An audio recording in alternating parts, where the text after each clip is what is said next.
defending the guillotine. So whenever we feel that we're on the receiving end of that, we want to reverse engineer what makes it successful. One of the first things that people learn when they start doing jiu-jitsu, especially no gi, is the idea of a guillotine. Why? Because it's so powerful, the idea that you can just lock your arms around your partner's neck and squeeze. Whenever we're training, you always have to be aware this is a risk, okay? The guillotine, especially if you're seated, if your partner's seated and you're passing here and you've got your head forward, there's always that risk that your partner is gonna, boom, snap the guillotine on, okay? If you're working out of a front headlock and your partner's on top, maybe you shot and you're here, there's always this risk that your partner's gonna lock up the guillotine. And your hands are gonna be occupied because in the first case you're passing. In the second case, you have to defend two things at once. The partner's on the top, you have to defend them going behind you, and then also the risk of the strangle.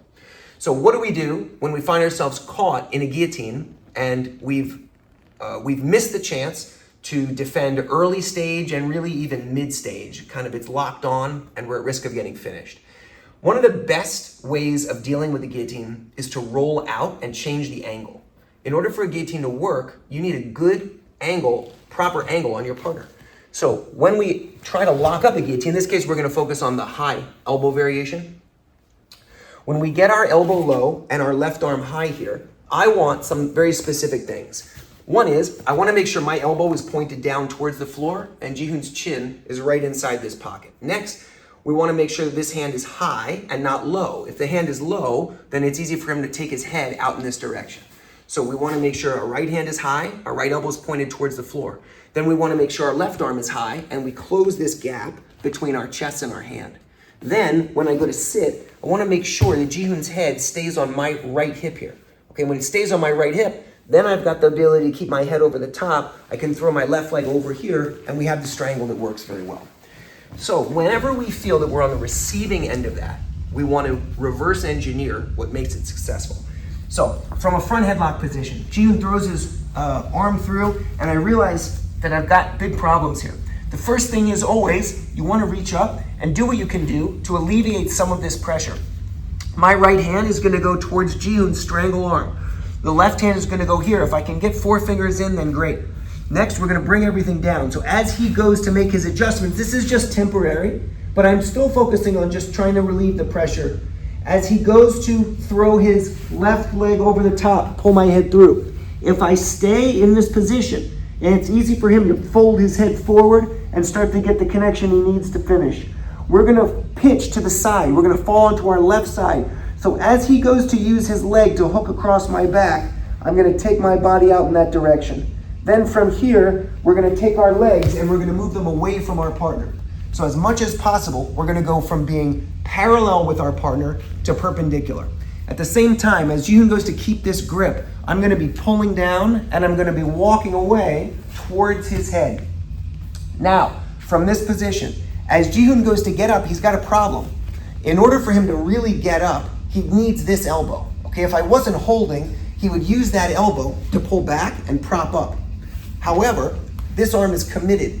It's committed to the guillotine, and also I'm reinforcing it here with my own grip. So as it's on and he goes to get up, that gives us an opportunity to turn, and then from here we can look to come up into our own front headlock, okay? Alternatively, sometimes you're gonna find that as you go to hit this roll, when you pitch to the side, your partner kind of chases you and you're able to create that initial space, but not able to create enough separation to come up on top.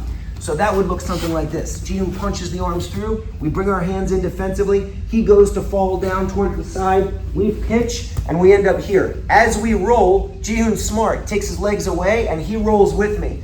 As we go to get up here, very important, when we land, you'll notice once again, I'm not parallel with him anymore. We're perpendicular. That's gonna allow us to take our left arm around our partner's back, put our left knee on the floor, turn out in this direction, and we have a short drag that puts us behind our partner. So, it is possible when you're defending the guillotine to fight with mostly your hands, but after a certain point, it's gonna be very difficult. The guy's got your neck. It doesn't take a lot of skill to get their arms around your neck if you're not paying attention, and then you're gonna be in big trouble. So rather than just using our hands, we're gonna use our entire body to reorient. We're gonna do that through the roll. So watch it one more time.